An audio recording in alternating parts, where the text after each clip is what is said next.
Saat Rasulullah tiba di langit ketujuh dan bertemu dengan Nabi Ibrahim, Rasulullah kemudian naik ke Sidratul Muntaha yang merupakan akhir dari perjalanan Mi'raj Nabi Muhammad SAW. Namun, perjalanan Rasulullah naik ke Sidratul Muntaha tidak ditemani malaikat Jibril.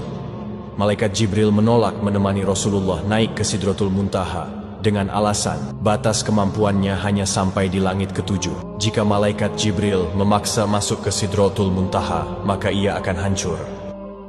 Saat Rasulullah SAW sampai di Sidratul Muntaha, dalam kebingungannya bagaimana mengucap salam, Allah Subhanahu wa Ta'ala memberinya wahyu kepada beliau berupa ucapan salam kepadanya. Kemudian Rasulullah SAW mengucapkan salam dengan kalimat At-tahiyyatul mubarakatush salawatuth thoyyibatu lillah. Salam sejahtera yang penuh barokah dan salam sejahtera yang amat baik adalah milik Allah Ta'ala. Kemudian Allah Subhanahu wa Ta'ala menjawab, Assalamu alayka ayyuhan nabiyyu wa rahmatullahi wa barakatuh. Salam sejahtera, barokah dan rahmat Allah dilimpahkan kepadamu wahai Muhammad. Kemudian Rasulullah SAW berdoa untuk kita, umatnya. Assalamu alayna wa ala ibadillahi sholihin.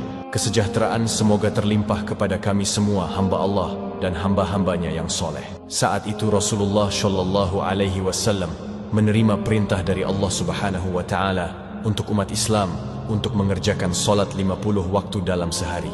Selepas menerima perintah solat, Rasulullah kemudian turun ke langit ketujuh dan melihat Nabi Ibrahim sedang bersender di dinding Baitul Maqmur. Dilanjutkan turun ke langit ke-6 dan bertemu dengan Nabi Musa alaihissalam. Kemudian Nabi Musa bertanya, Wahai Muhammad, dapat apa engkau dari Allah tadi? Rasulullah menjawab, Aku mendapatkan perintah dari Allah untuk melaksanakan solat 50 waktu dalam sehari. Nabi Musa kemudian berkata, Wahai Muhammad, apakah engkau tahu jika aku memiliki umat yang sangatlah kekar dan besar, namun umatku tidak sanggup melaksanakan kewajiban itu? Lalu bagaimana dengan umatmu yang kecil? Kemudian Nabi Musa menyarankan Nabi Muhammad untuk kembali menghadap Allah meminta keringanan. Nabi Muhammad kemudian kembali menghadap Allah dan meminta keringanan atas solat 50 waktu itu. Dalam kembalinya Rasulullah ke Sidratul Muntaha, beliau hanya mendapat pengurangan 5 waktu. Dan pada saat itu, Rasulullah sampai 9 kali bolak-balik dari langit 6 ke Sidratul Muntaha untuk meminta keringanan dalam perintah solat tersebut. Sampai pada akhirnya Rasulullah menerima perintah solat hanya 5 waktu dalam sehari, kemudian turun dan menemui Nabi Musa. Dan saat itu juga Nabi Musa kembali menyarankan Rasulullah untuk kembali menghadap Allah meminta keringanan lagi. Namun Rasulullah enggan melakukan itu karena malu kepada Allah yang sudah 9 kali bolak-balik meminta keringanan. Dengan senyumnya Rasulullah berkata, Aku sudah diberikan oleh Allah yang paling pokok 5 waktu. Dan Allah telah menetapkan untuk setiap satu waktu itu bernilai 10 waktu.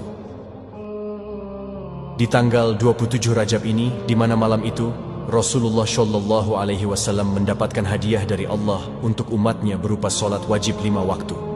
Maka dari itu sahabat yang dirahmati Allah, jangan pernah mengabaikan hadiah dari Allah ini, yaitu solat. Karena solat adalah tiang agama, maka siapa yang mendirikan solat, berarti ia menegakkan sendi-sendi agama. Dan siapa yang meninggalkan solat, berarti ia telah meruntuhkan sendi-sendi agama.